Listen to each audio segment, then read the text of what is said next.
Hoje vamos estudar sobre Romanos, a carta de Paulo. Romanos não é só uma carta, é um tribunal onde Deus é o juiz e todos os homens, bons ou maus, são colocados no banco dos réus. Estudo profundo sobre o apóstolo Paulo, um livro que desnuda o ser humano por dentro e revela a justiça de Deus como nenhuma outra parte da Bíblia. Esse é o livro de Romanos. Quem era Paulo? O nome hebraico de Paulo era Saulo, o nome romano dele era Paulo. A origem dele, nascimento, é em Tarso, localizado na Ásia Menor, atual Turquia. Cidadão romano por nascimento, judeu da tribo de Benjamim e fariseu zeloso pela lei. Paulo era esse homem, um discípulo do Rabino Gamaliel, um dos mais respeitados mestres da lei. No contexto geral da carta, Paulo escreve aos cristãos de Roma, muitos dos quais nunca conhece pessoalmente. A igreja de Roma era composta por judeus e gentios convertidos. Paulo desejava ir até eles, mas antes envia essa carta que funciona como uma exposição teológica mesmo, completa do evangelho. Ele começa a carta exaltando o evangelho e falando que não tem vergonha de anunciar esse evangelho. Romanos 1, 16 ao 17. E logo em seguida mostra que o evangelho é necessário porque toda a humanidade está condenada diante de Deus. Vamos começar pelo versículo 18, porque os outros não é mais apresentação, que diz assim: portanto a ira de Deus se revela do céu contra toda impiedade e perversão dos homens, que detêm a verdade pela injustiça. Agora, presta atenção, detém a verdade pela injustiça. Paulo fala aqui da ira de Deus, mas aqui não é uma fúria emocional, mas uma santa oposição de Deus ao pecado. A ira de Deus é contra quem suprime a verdade, é contra a pessoa que suprime a verdade com injustiça, ou seja, conhece a Deus, mas não se submetem a Ele. Mesmo conhecendo a Deus, os homens rejeitaram glorificar a Deus e trocaram a verdade pela mentira. A explicação: Paulo já começa com uma denúncia. Deus está irado porque os homens sabem a verdade, mas a rejeitam voluntariamente. Não é ignorância inocente, é uma rejeição mesmo, eles rejeitam mesmo. Porque, o versículo 19 ao 20, porquanto o que Deus se pode conhecer é manifesto entre eles, porque lhes manifestou, pois os atributos invisíveis de Deus, seu eterno poder e sua divindade, são vistos claramente desde a criação do mundo, sendo percebido por meio das coisas criadas. Assim, tais homens são indesculpáveis. Paulo está falando que tais homens aqui são indesculpáveis. Deus se fez conhecido pela criação, natureza, o céu, e por isso ninguém tem desculpa. Paulo está falando aqui, ninguém tem desculpa. A explicação: a beleza e a ordem, a complexidade do universo gritam que existe um Criador. Por isso ninguém poderá dizer: não sabia que Deus existia, não sei que Deus não existe, não tem como. O universo já clama, já fala, Deus existe. Aí Paulo fala: o problema aqui não é a falta de evidência, é a rejeição das evidências, não tem desculpas. Do versículo 21 ao 23. Porque tendo conhecido a Deus, não glorificaram como Deus, nem lhe renderam graça, mas tornaram-se nulos e em seus próprios raciocínios, e o coração insensato deles se obscureceu, dizendo-se sábios, tornaram-se loucos, e trocaram a glória do Deus imortal por imagens semelhantes ao homem mortal, bem como aves, quadrúpedes e répteis. Você vê, Paulo está falando aqui que as pessoas trocaram Deus. Eles conheciam a Deus como? Pela criação, pela consciência, pela história, mas não glorificaram como Deus, sabiam quem Ele é, mas não trataram como merecia, nem deram graças, ou seja, foram ingratos com o Criador, mas tornaram-se nulos em seus próprios raciocínios. O raciocínio deles se tornou vazio, fútil, confuso. Pessoas que negam a Deus e criam suas verdades, mas vivem perdidos, sem direção, tentando dar sentido à vida com filosofias humanas, e o coração insensato deles se obscureceu. Insensato aqui é alguém que se recusa a ouvir e a entender. O coração se obscureceu, perderam a capacidade de perceber a verdade espiritual. Paulo mostra o caminho da decadência humana. Eles, primeiro, sabiam quem era Deus, não adoraram como Deus, tornaram-se insensatos, criaram ídolos, imagens e etc. Trocaram o Criador pela criação.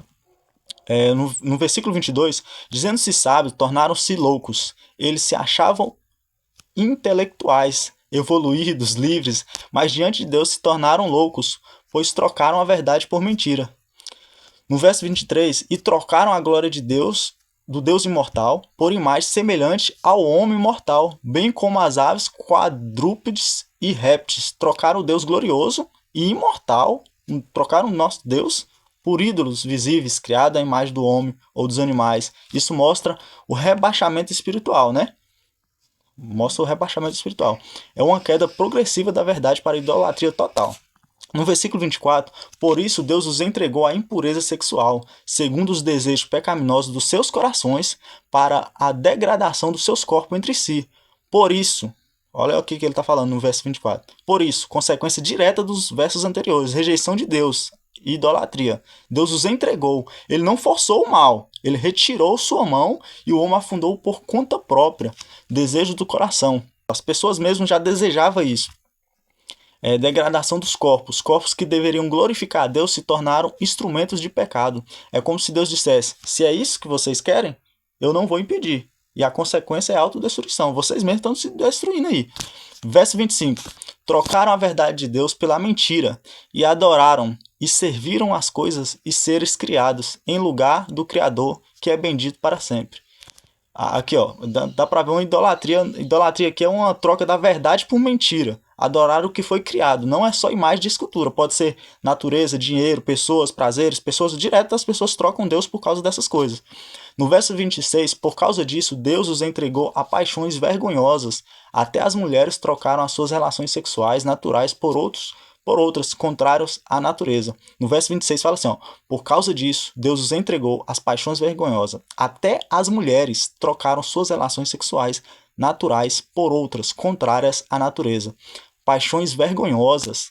Aqui está falando, ó, desejo que traz vergonha e culpa, porque são contra a criação de Deus, né? Mulheres trocaram relações naturais, referência direta aqui ao lesbianismo. É uma pessoa que troca mulher com mulher. Fala claramente condenando aqui. Paulo começa com as mulheres para mostrar que até aqueles que geralmente são mais sensíveis espiritualmente também se corrompem. Já no verso 27, da mesma forma, os homens também abandonaram as relações naturais com as mulheres e se inflamaram de paixões uns pelos outros. Começaram a cometer atos indecentes, homens com homens, e receberam em si mesmo o castigo merecido pela sua perversão. Paulo agora fala claramente da prática da homossexual masculina, da parte do homem. Agora ele tocou no homem. Inflamaram-se. A paixão domina, cega e vicia. Inflamaram-se. Significa a paixão domina, cega e vicia. Inflamaram-se. Né? A paixão dominou eles. Atos indecentes, não é só imoralidade, é perversão ativa, receber o castigo em si mesmo. Castigo pode ser emocional, culpa, vazio, físico, doença, consequência, tudo, espiritual, separação de Deus. É um castigo. Veio deles mesmos, né? Entregue o seu próprio desejo, caiu na impureza sexual, trocou a verdade por mentira, foi entregue à paixão vergonhosa, prática contrária à natureza, abandonou o plano de Deus, sofreu as consequências e recebeu o castigo em si mesmo. No verso 28 diz assim, além do mais, visto que desprezaram o conhecimento de Deus, ele os entregou a uma disposição mental reprovável para praticarem o que não deviam. Desprezaram o conhecimento de Deus. Rejeitaram, não por ignorância, mas por rebeldia. Deus os entregou. Terceira vez que Paulo fala aqui, ó, repete essa frase. E aqui, mostrando um juízo progressivo de Deus. Mente reprovável. Uma mente inútil, sem critério, sem filtro moral. Começaram a chamar o mal de bem e o bem de mal. Uma geração que despreza Deus acaba pensando de forma corrompida e sem discernimento espiritual. É desse jeito que acontece mesmo. Até nos tempos de hoje. Expressão. Deus os entregou. Essa expressão aparece 3 vezes, né? Isso mostra que o juízo de Deus já está em andamento, não é só no fim dos tempos. Deus não precisa castigar ativamente. Ele apenas tira a mão e o ser humano se destrói por si mesmo. Né? Versículo 29 ao 31. Estão cheios de toda sorte de injustiça, malícia, avareza, maldade, inveja, homicídio, contenda, dolo, malignidade, são difamadores, caluniadores, inimigos de Deus, insolentes, soberbos, presunçosos, inventores de males, desobedientes aos pais, insensatos, desleais, sem afeição natural e sem misericórdia. Aqui Paulo mostra a explosão do pecado mesmo na sociedade. Veja as categorias. Pecados morais e sociais, injustiça, maldade, ganância, depravação, homicídio, rivalidade. 2. Pecados de língua e coração, engano, malícia, bisbilhotice, calúnia. Agora 3. Rebeldia e arrogância. Inimigos de Deus, arrogantes e presunçosos. 4. Quebra de estrutura familiar. Desobedientes aos pais, sem amor pela família, desleais. 5. Sem misericórdia, implacáveis, sem compaixão. Essa lista aqui mostra o pecado como o pecado abrange tudo, né? Na família, no relacionamento, em tudo. Na sociedade. Já no versículo 32, ele, embora conheça o justo, diz assim, Eles, embora conheçam o justo decreto de Deus, de que os que praticam tal coisa são dignos de morte, não somente as praticam, mas também aprovam os que praticam. Eles, ok, ó, viu o que ele diz? Agora, ó, o que está querendo dizer? Eles sabem o que Deus diz, né? Mas ignoram. Continua praticando o pecado sem arrependimento. E pior, aplaude, promove e defende o pecado dos outros. Isso mostra uma consciência completamente cauterizada, já não sente mais vergonha nem culpa. Tá totalmente perdido. Depois de mostrar a queda total da humanidade, Paulo vira o foco. Agora ele fala com quem acha que está certo com Deus, com quem condena o pecado dos outros, mas não enxerga o próprio coração. Será que ser religioso, saber a Bíblia e a igreja é o suficiente para escapar do juízo de Deus? No próximo estudo vamos falar de quando o dedo de Deus que aponta volta contra você. Romanos 2 vai te mostrar que o julgamento de Deus não tem favoritismo. Se você acha que estar bem com Deus não estando, talvez esse seja o estudo que vai mais te confrontar.